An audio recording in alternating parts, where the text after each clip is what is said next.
Konfrontasi adalah teknik atau keterampilan yang diberikan oleh konselor kepada konseli dengan tujuan untuk melihat adanya kesenjangan dalam diri konseli, dan kemudian konselor akan memberikan umpan balik atau timbal balik kepada klien atau konseli. Menurut Lehman, dalam Rosdiana tahun 2019, konfrontasi merupakan teknik yang menentang konseli untuk melihat adanya inkonsistensi antara perkataan dan perilaku, ide awal dan ide berikutnya, dan senyum dan kepedihan. Nah, kesenjangan itu terjadi Yang pertama, antara dua pernyataan. Seperti contoh, konseli mengatakan kalau konseli sangat mengasihi pacarnya, tetapi konseli juga mengatakan bahwa dia malas untuk mengabari pacarnya. Yang kedua, antara pernyataan dengan tingkah laku. Konseli mengatakan bahwa konseli ingin sekali mengikuti tes pegawai, tapi perilaku konseli adalah tidak datang ke tes tersebut dan tidak mengikuti tes tersebut. Oke, jadi yang ketiga itu ada antara pernyataan dan tingkah laku nonverbal. Contohnya, ada anak yang bilang bahwa dia suka untuk bersekolah tetapi sering membolos. Nah, yang keempat ada antara dua tingkah laku nonverbal. Contohnya adalah klien tersenyum tetapi kakinya gemetar. Seperti itu. Hal-hal yang perlu diperhatikan dalam teknik konfrontasi.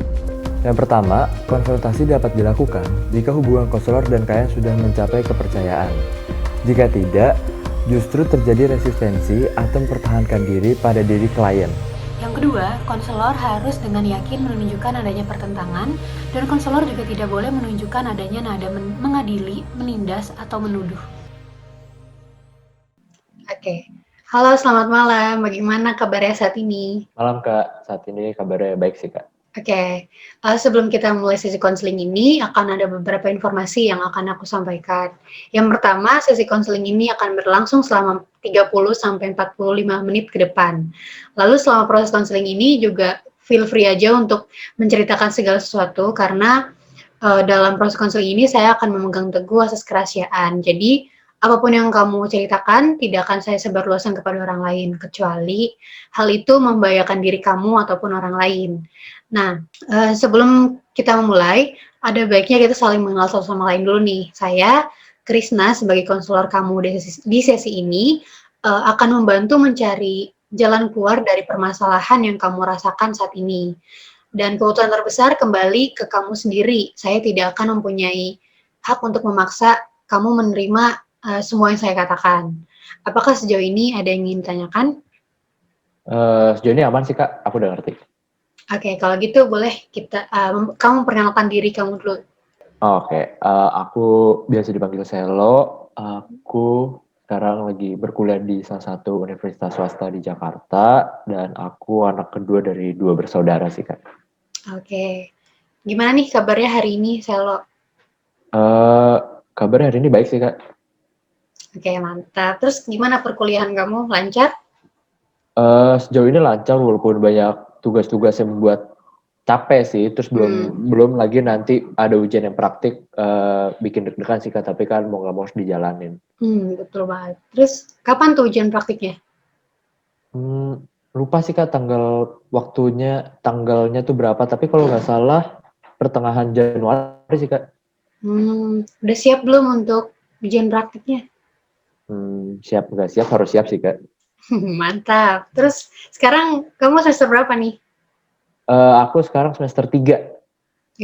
Semangat ya kuliahnya. Semoga kuliahnya lancar dan kuliahnya dibawa santai aja. Yang penting kamu tuh paham mengenai teori-teori yang diberikan dosen. Siap Kak. Oke, terus gimana nih perasaan kamu hari ini? Belakangan ini? Sejauh ini lumayan baik sih Kak. Kamu mengatakan kalau perasaan kamu lumayan baik. Nah, kalau boleh tahu nih, kalau misalkan aku punya skala 1 sampai 10, kamu meletakkan skala perasaan kamu di angka berapa? Di skala keberapa? 1 sampai 10, 4 sampai 5 deh Kak. 4,5 deh Kak. 4,5. Coba kamu boleh ceritakan lebih lanjut situasi atau kondisi yang kamu alami sehingga kamu menempatkan di skala itu. Gimana ya Kak? Aku habis putus sih Kak sama pacar aku gitu Kak. Tapi ya nggak apa-apa sih Kak. Aku juga udah main merelakannya sih Kak. Kamu menyampaikan kalau kamu tadi udah merelakan gitu ya. Tapi tadi aku lihat kamu menghapus air mata gitu dengan tisu, ya kan seakan-akan kamu belum bisa merelakan dia. Coba kamu bisa ceritakan kepada saya apa yang kamu rasakan saat ini? Eee, Gimana ya, Kak, aku kayak ngerasain Hmm, kayak bisa nggak ya kayak hari-hari ke depan tuh nggak ada dia gitu kan, soalnya kan biasanya dia selalu kayak dukung aku, dia selalu bantu aku, dia selalu support. Nah, karena kan kayak dia udah nggak lagi bareng aku gitu kan, Kak, kira-kira bisa nggak ya ke depannya gitu sih, Kak. baik. Apa yang membuat kamu jadi nggak yakin gitu kalau misalkan tanpa dia kehidupan kamu ke depannya itu nggak akan berjalan dengan baik-baik aja? Gimana kayak aku kayak, eee, karena sekarang lagi kuliah gitu kan, terus kayak Hmm, biasanya tuh dia selalu support, biasanya dia selalu ingetin kayak tugas atau apapun, hmm, nemenin belajar. Nah, ataupun di luar perkuliahan juga dia selalu support gitu kan. Kayak hmm. ngerasa, gimana ya, kira-kira kalau nggak ada dia tuh bisa nggak ya gitu sih, Kak. Apa kamu udah membicarakan dengan baik terhadap berarti mantan kekasih kamu itu? Eee, Sudah sih, Kak, tapi dia tetap kayak katanya dia bilang ya, ya udah kita temenan biasa aja gitu, karena Hmm. katanya lebih nyaman. Ya rasanya sih gimana ya, Kak, lumayan sulit ya untuk, apa ya, untuk melepaskannya sih gitu, Kak.